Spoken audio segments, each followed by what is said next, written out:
Since it's the day after the fondue dinner, I want a little participation from the crowd. So since we're talking about mobile today, I want you to just raise your hand if you have a mobile device with you. Just raise your hand. All right, now raise your other hand if you have two mobile devices with you. All right. Now, drop one hand if it's not an iPhone. You're paying attention. Now drop the other hand if it's not an Android phone. Okay, all right.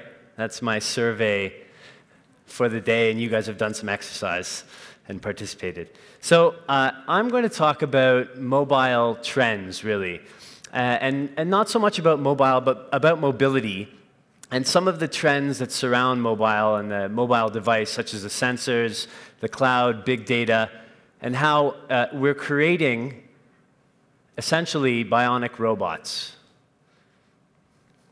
So please join me in doing some future gazing as well at the end of the presentation, where we'll see where mobile is going and see if we can make some predictions over the next decade. But let's start with the basics.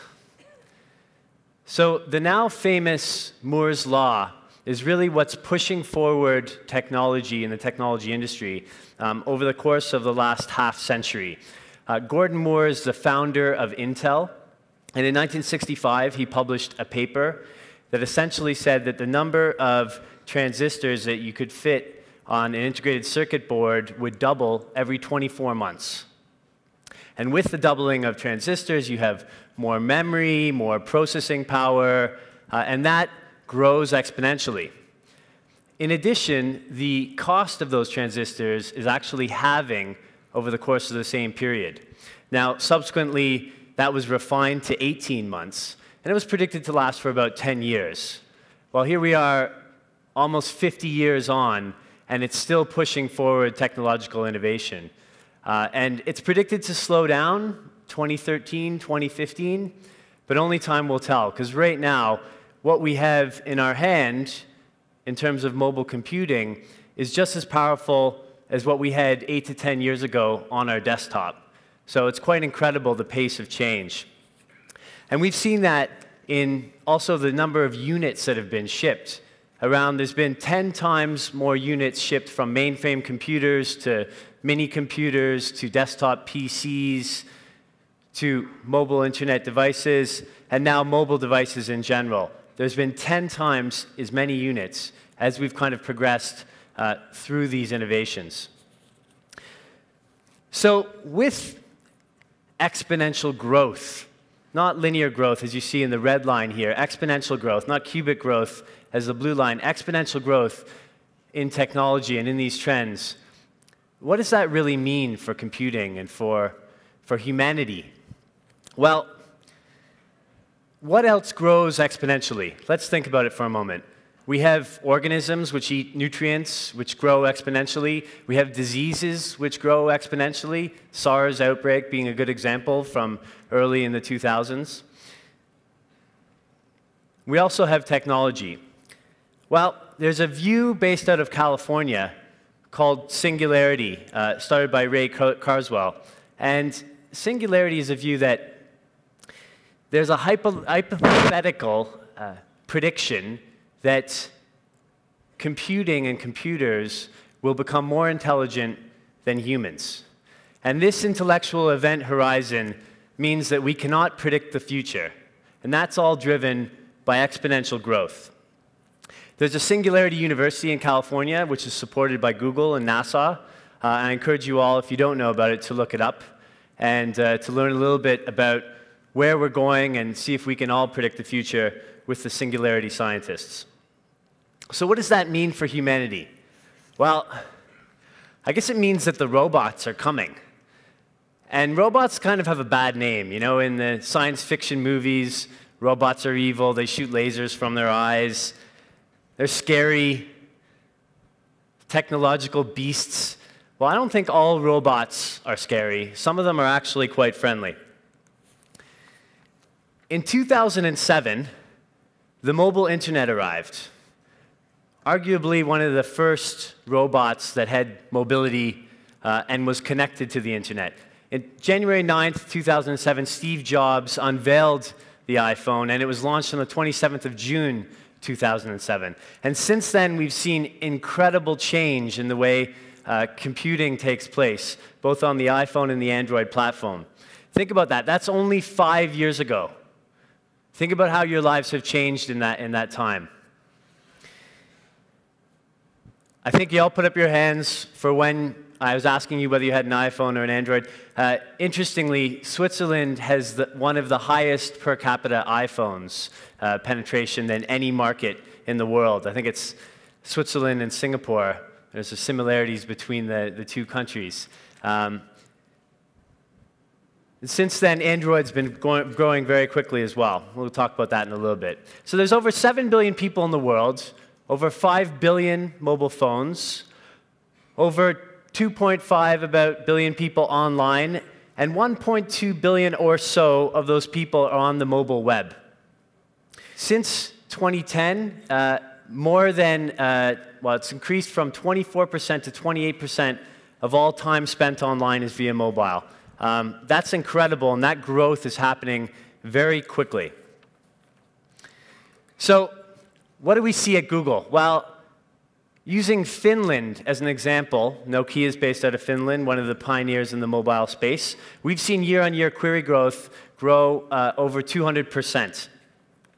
Moreover, in Korea, which is also a very advanced country in terms of digital consumption and digital usage, we see more than 30% of internet usage comes from the mobile device. And in Japan, more than 34% usage of the internet comes from the mobile device, global averages being around 26%. That's also very true for developed markets, where we saw yesterday, where David explained how in Africa, they've skipped the tethered internet experience and moving more towards the mobile internet experience. So some more stats for you. We realized that actually on a mobile phone, more than 50% of the people start with a search, so people are inquisitive. And the very important, both from a monetization perspective, but also just in terms of how people consume content, specific verticals are growing very nicely from 2011 to 2012.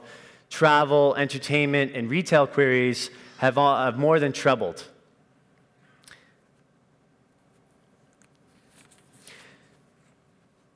So something that wasn't easily predicted was the growth of applications. I mean, even the visionary Steve Jobs didn't predict that applications were going to grow quite as quickly as they have. And that growth has been absolutely phenomenal. Look at the numbers, staggering. The iPhone platform, 3 times the amount of growth of app downloads from 2010 to 2011. And the Android platform, 10 times as many downloads, now reaching 10 million downloads in 2011. Absolutely phenomenal growth from the Android platform. To give you some more statistics, there's been over 250 million Android devices activated globally since its inception. 700,000 Android devices are activated every day. We estimate that on December 24th and 25th of last year, there were approximately 3.7 million Androids activated over those 2-day period. Phenomenal. A lot of gifts being given over the holiday season. Since the 3 years that the Open Handset Alliance has been around, we have 84 members, and there's been over 825 Android devices released in the market. Phenomenal growth of the mobile platform. Definitely the fastest growing platform in the world. So that's not alone. People actually don't just consume media and interact with the mobile device. They also interact with their television, the desktop computer, the tablet screen. And those behaviors are actually very complementary. I remember first presenting this graph, which shows hourly distribution of search queries across the 3 different platforms: tablets, mobiles, and the desktop computer. This is normalized so the lines are not completely to scale, but it shows behavioral patterns that we see across queries of the world, which is a good proxy for actually how people are using their devices. And I remember 3 years ago when I first presented this, we did a study in Japan, and we'd see that actually during transit times when people are away from their computers, they would use their mobile devices more and query more. So lunchtime, in the morning and in the evening, and it would peak at night, right before they went to bed. Well, interestingly, now that the tablet computer has grown in popularity, more people are querying from their tablet device before they go to bed. They're lying in bed and surfing the net. Quite interesting. Bedtime surfers out there? I know I am. It's one of the last things I do before I go to bed, sadly. My girlfriend doesn't appreciate it, but she has a device as well. So what are the defining mobile trends that we're seeing right now? 3 that have been widely publicized are social, local, and commerce. 64% of users access their social media via their mobile device at work. So you see a lot of people that are at work that actually can't go on to Facebook or G+ or Twitter, and therefore they'll access their social network via their device. Local, more than 50% of Google Maps usage comes from mobile. And there's also other applications out there, such as Foursquare, which are great mobile local applications. Then there's commerce. $86 billion was spent on mobile commerce in 2011. And that's largely driven by the likes of eBay, Amazon, and now new players in the US you may have heard of, like Square. There's also local applications which are quite interesting that have a commerce element to them, such as Scandit. So on the social side, 48% of 18 to 34-year-olds check their social network at night, and about 28% of them check as soon as they wake up. In Australia, you may have heard this story. 2 girls were trapped in a drainage sewer, and they actually posted on their Facebook page that they needed help, and that's how they were saved. Another interesting story in 2009 in Georgia, a councilman who was concerned that his cell phone battery would run out before he could call 911, tweeted that he needed a paramedic at the corner of John Wosley Dobbs and Jackson Street because a woman was lying unconscious. Please retweet. Phenomenal use of social media on the mobile device. Local intent. 40% of searches that we see on the mobile device have local intent. People are looking for things, restaurants, hotels. Mobile commerce actually started in Finland in 1997, where SMS was used to interact with Coke machines. You could pay for a Coke with an SMS payment. And also in 1997, there was a Finnish bank that started accepting payments via SMS. Well, now we've seen the resurgence of companies like eBay, who are forecast to make $8 billion in revenue, US dollars, in 2012 off of mobile. That's one transaction every second. But it's not all about the device. It's also about accessing the data that's sitting in the cloud, in the data centers, on the servers. There are incredible opportunities around aggregating data, querying that data, making sense of that data. And that's being driven. Right now, the governments are even partaking. In the UK, I was part of something called Silicon Valley Comes to the UK. We spoke to data.gov.uk, and we got them to release public data around health, education, and the environment. And we released that data to university students who then hacked away at it and created applications based on that data. And some of the results are phenomenal. There's incredible things we can do if we work with governments, private industry, and as individuals, taking that data on a privacy basis and playing with it and innovating. As for the phone, again, I remember giving this talk a couple years ago and having something similar in a slide. These sensors are really what differentiates the phone from a desktop computer. The speaker, the camera, the touch screen, the GPS chip for location, and the microphone. And what's what happens when you have those sensors is you actually have this human-like bionic device. So for the speaker, for instance, you have good old-fashioned telephony where you can hear someone hundreds of thousands of miles away, or thousands of miles away. For the camera, acts as eyes.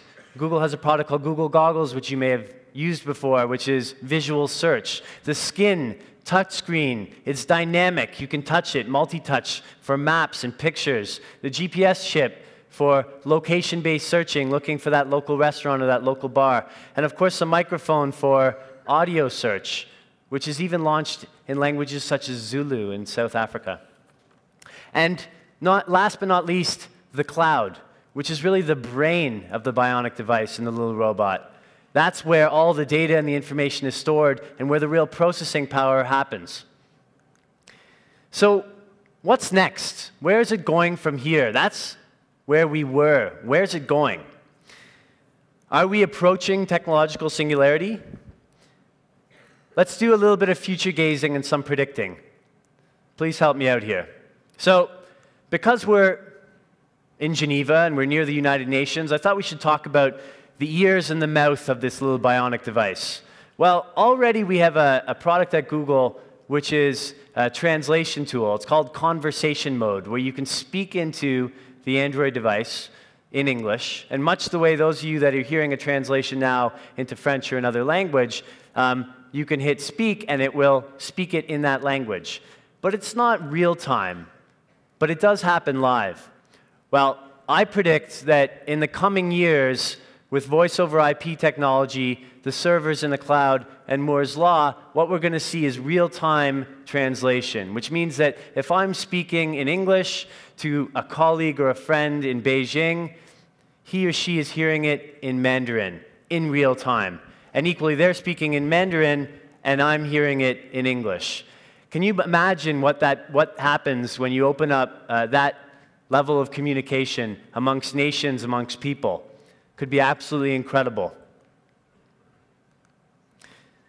The next one is really around health. So we're already seeing innovation here. In 2010, Aventis, which is a big pharmaceutical company, released an iPhone add-on for diabetics, where you could check your blood sugar level. And of course, because it's connected to the phone, it's then connected to the cloud, and doctors or you could monitor your blood sugar level over time. So this is already happening. I envision that based on the size, transistors getting smaller, memory chips getting smaller, you'll be able to have those features built directly into the device.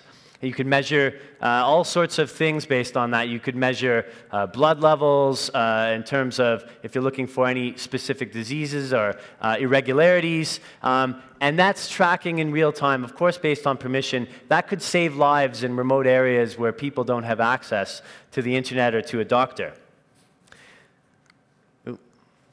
So I came across a very interesting company in Cambridge in the UK in 2010.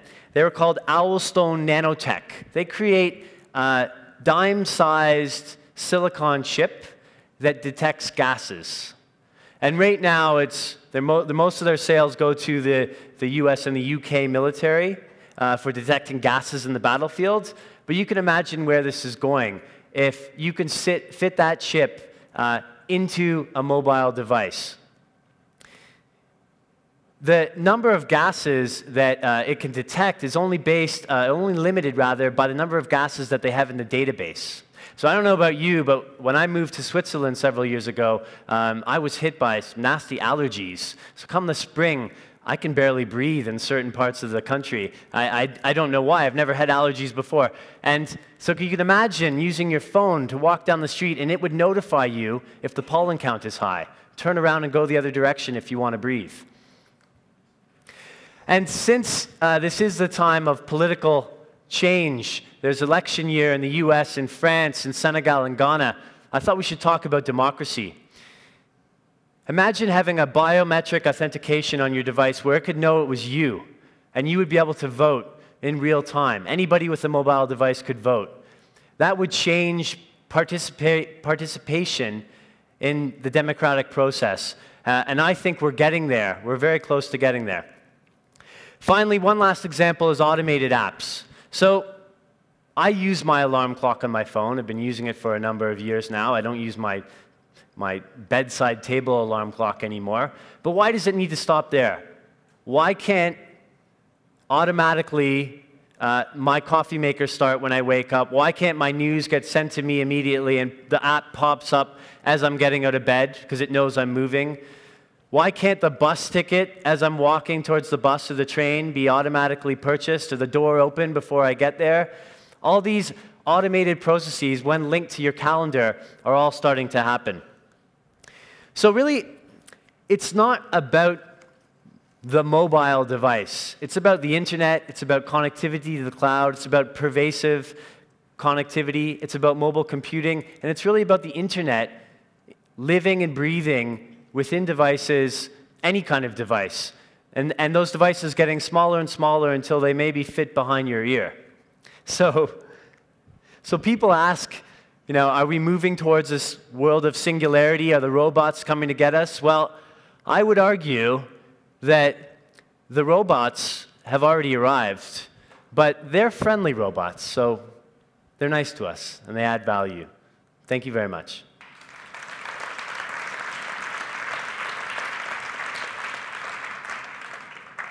Thanks a lot, Nick. Very interesting. We have a few questions for you. Sure.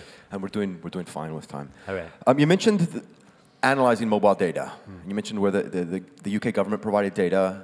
You then gave it to university students. Can you tell us a bit more about Google's role as intermediary? What are you guys looking to get out of that? What's your role? How does that work? Well, actually, that was an industry-wide effort where we had the likes of Microsoft, Facebook, IBM, all participating. And really, I think it's for the betterment of the entire UK population, but also for the entire ecosystem, the technology ecosystem. If we can work with governments to get them to release more and more data and add more transparency, I think it's also great for university students that get to play with big data sets. And what comes out of it is actually some really valuable applications and features that could be used by the UK population. So it's a win-win-win.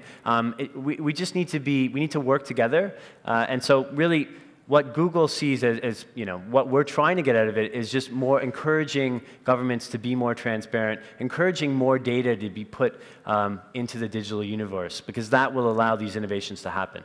Okay. We saw a lot of statistics. We saw a lot of percentage signs up there. One of the questions was, do you guys also do qualitative research, like Fabienne was talking about, kind of deep analysis of very small sample sets? And how do you integrate the quantitative and the qualitative? Well, we do believe in the wisdom of crowds, and we do believe in actually very broad sample sets. We're a very numbers, quantitative-driven organization. We believe that through things like machine learning, when you have numbers, you can predict future behavior. Now, of course, we also do our own qualitative research, especially in emerging markets where it's harder to get that quantitative analysis. But really, we're a data-driven organization, so if we had to stack rank or weight quantitative over qualitative, we believe in data points. And those data points usually are hard numbers. Can you walk us through, to the extent that you can explain what goes on in the walls of Google, when you have the research, you have all this data, how does it get translated into new services and applications? I mean, is it internal pitching? Is it someone's got to pick up the idea? I mean, we've heard all the mythology of how things used to work on the famous 20% at Google. And how does it work from a big picture perspective? Well, we do a lot of internal analysis, and we do a lot of what we call internal dogfooding. So we trial our own products. And as the company's grown, we have a bigger, willing user base of guinea pigs, which are called Googlers, to trial many of the different products that we create.